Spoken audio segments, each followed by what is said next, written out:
Hey guys, it's the Nexo Ninja here today, and I'm here today to talk about one of the games that I've been wanting to talk about for a long time, but I've just been sidetracked, and the game itself takes a while to beat, and I still have a lot of stuff that I need to talk about as well. Like, I need to talk about Mario Maker 2, and I'm so close to beating Superstar Saga plus Bowser's Minions. I just gotta finish up the Minion mode, and then I can do another I Just Played video. But anyway, I'm super happy to get this one out. Finished it today. Took me a total of 55 hours to complete. I am here today to tell you my opinion on Mario and Rabbids Kingdom Battle. Let's go. First up, let's talk about the actual story mode. It is probably my favorite part about the game. It's really fun. The puzzles are okay. The best part of the game is the combat system, but I'll get back to that in a little bit later. But yeah, the story mode's okay. I mean, the story's not that deep. It's sort of just like, oh, you got the rabbits. They came in this world with a washing machine, and they grabbed this headset. This is one person was making, and the headset allows two things to be combined, and then one of the rabbits look at like a Mario poster, and then they get sucked in to the Mario world, and they start causing chaos and all that. And the rabbit that had the headset on actually gets physically attached to the headset, and then Junior tries to take control of the rabbit for his own mischief, and Mario is, of course, like, oh, we got to stop the rabbit. So, yes, that's the story. It's not too deep.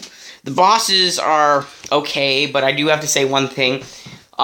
The bosses appear, well, the mini-bosses appear in most of the challenges, so when you're like, oh, this mini-boss is really fun, it's going to start to get really old after you do most of the challenges, because they're just in the challenges so much that it just gets dull. But the main bosses, they stay fresh. My favorite of them being Phantom, if I got his name right, the opera singer. I love that soundtrack. The song he sings, basically just dissing Mario. I find that pretty funny. Rabbit Kong was really fun. They got the Ice Golem. And then you had the final boss, which was Bowser. Like Mecha Dragon Bowser. It was pretty fun, too. The puzzle systems in the game they're okay. I found some of them to be too easy and some of them to be okay. But now let's talk about the combat system. This is probably the most interesting and fun part of the entire game. Basically, you have a huge selection of characters to pick from. You have Mario, you got Rabbit Mario, you got Luigi, you got Rabbit Luigi, you got Peach, Rabbit Peach, you got Yoshi, Rabbit Yoshi. The funny thing is, I went through the whole story mode with the same 3 to 4 characters. My favorite characters in the game being Mario, Luigi, Rabbit Luigi, and Rabbit Peach. No one swapped from them when I got them. I tried new characters. I didn't end up actually liking them that much, so I stick to those main 4. But when I actually got to the challenges, I realized that my party's not working that well. So I ended up needing to try out new characters, and actually some of the new characters are actually my favorite characters in the game. For example, I really like Rabbit Mario and Yoshi. I like Yoshi's ground-bound ability, but I also like Rabbit Mario's ability that he could bring people close to him and then smack them with a hammer. Also, a cool part about combat is you can do a number of things. Each character has 2 weapons, a secondary and a primary. A primary is typically a blaster. Some of them have different effects, like Luigi shoots from a big distance and Mario's hits close distance. And then you also have secondaries like sentries or bazookas or rubber duckies, which all work in different ways. Like the sentries, they sort of work like an actual moving bomb. They move to a certain amount of spaces. The bazookas is basically the sentry version of long range. It hits long range attacks. The ducky is like basically just a normal bomb. You chuck it and boom. They also have the hammer, which is a really nice secondary weapon if you're really close to enemies and you just want to pound them and give them a ton of damage. It's a really nice way to get that over with. Also, you have tons of status effects, typical RPG stuff. The normal status effects, like, fire. You run across the stage because you're on fire. get ice, which allows you to not use any secondary techniques, which I'll get to in a minute. You have the earth effect, which is probably my favorite effect, which completely allows your enemy to do nothing. Can't move, can't attack, can't even use a secondary. They're screwed. You also have the ink attack, which allows them to not be able to use a weapon for an entire turn, which is a really interesting turn of events. Now let me get to the secondary effects. The secondary effects are really interesting. Some of them actually allows you to shoot enemies on their turn. If they move, that triggers an event and certain characters shoot them. Only the Mario characters, though. You also have other moves, like I just mentioned, for Rabbit Mario, where he brings enemies close to him. You have a move for Rabbit Luigi, where he makes enemies run far from him. You have moves that power up your enemy's attacks. You have moves that allows you to move more spaces. And you have moves that allow you to drain enemies' health and, have good health yourself, like replenish your health, because it wouldn't be an RPG if you weren't allowed to, bring your health back. But, actually, it wouldn't be an RPG. There's a lot to this game. The combat system, it sounds very complicated. I know, I first played this when I was at a friend's house, and trust me, it was very, very complicated. And then when I got my hands on the game myself, it was actually easy. So I recommend before you do any of the co-op stuff, you actually go into the game yourself, you play around for a bit, at least finish the tutorial. Because I played some of this with my friend, and it was hard to explain to him, so it's kind of like, I should just let him play the tutorial before I did any of this. And trust me, let them play the tutorial before they do anything. It's definitely a lot more helpful. But, also, if you want 100% the game, you gotta do a lot. Once you beat each chapter, somewhere in that chapter unlocks hidden chapters, which means you have to go back in that chapter to actually find the hidden chapter. There are also several collectibles hidden in the chapters, such as music tracks or statues that allow you to look at certain characters and enemies. And then you also have maps and cards to collect. There's a lot to collect, and trust me, one of my least favorite parts about playing this game was going to collect everything. When you're going through the worlds at first, it's like, I can collect this stuff. It's definitely not that hard and really enjoyable to do. But once you miss something, it is really hard to actually go back in and find them. And there's a lot of collectibles to actually find. And the next thing is challenges. You need to complete every challenge to get that sweet 100% thing.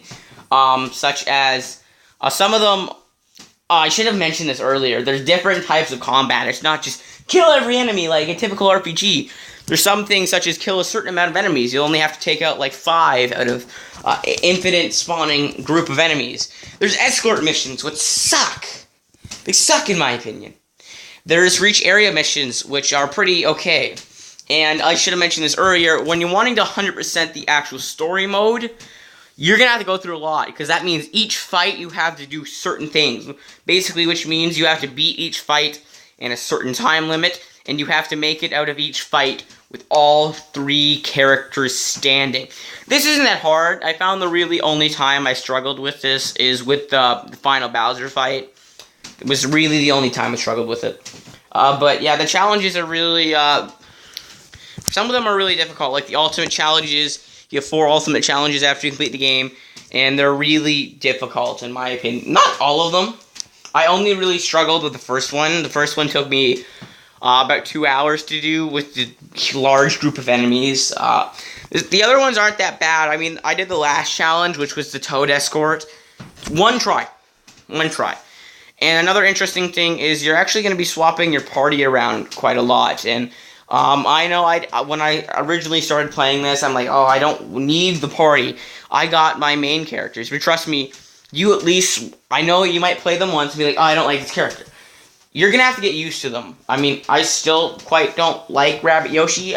He's the one character that I'll only touch like twice. But trust me, you want to try every other character. Like Rabbit Mario, I didn't think I liked him. Like, he's basically just Mario. He's a better version of Mario, that's in my opinion. He has a boom dash, which is so useful. There's so many ways to maneuver over the map. You could dash into enemies. You can team jump to get farther. You can even team jump on enemies, which is really nice. But anyway, back to the challenges. Some of them are really difficult, but you can definitely overcome them. The reach area challenges, they can be a little rough, but if you just watch a walkthrough, you should be fine on the reach area challenges. Trust me on that one. But yeah, now let's actually go about talking about the multiplayer. There's the combat multiplayer where you go in and you mess up your partner. Well, not your partner, you mess up the person you're playing against. So, you try to beat them in an actual physical fight. More RPGs used to do that, by the way. And the next one is actually a team solo story. So basically, you and a friend are allowed to pick 2 characters each. And then you go into multiple different challenges. And I haven't beat that yet, but I was going to make this video when I actually beat the game. And I still need to complete the friend mode, but I actually completed 100% of the game itself. And it is really fun, and I can't wait to try out the Donkey Kong DLC. I'm really looking forward to that. But I do have to say, this is my favorite game on the Nintendo Switch. If you have not picked this up and you like RPGs, you're going to like it. I know a lot of people are turned off of this game because it's like, oh, it's got the rabbits in it. I don't like the rabbits. The rabbits never really bothered me. I'd like, oh, they're okay. But they're actually really funny in this game. Like, I never thought the rabbits could be that funny, but they are. Like, Rabbit Peach taking her selfies is pretty funny as well. And the rabbits aren't even that bad. Like, they don't, do annoying stuff. They act stupid, but it's not like throughout the whole game. Actually, most of the rabbits that are on your party, besides Rabbit Peach, act quite serious, and that's actually kind of cool. But anyway, yes, I highly recommend playing this game. It was 10 out of 10. It is probably my favorite game on the Nintendo Switch. It is really fun. We really need more Mario RPGs on actual consoles, because this was a revolutionary great game. And I really do love it and enjoy it. Thank you guys so much for watching. If you have an opinion on Mario and Rabbids Kingdom Battle, feel free to leave it in the comments below. Thank you guys so much for watching. Bye-bye.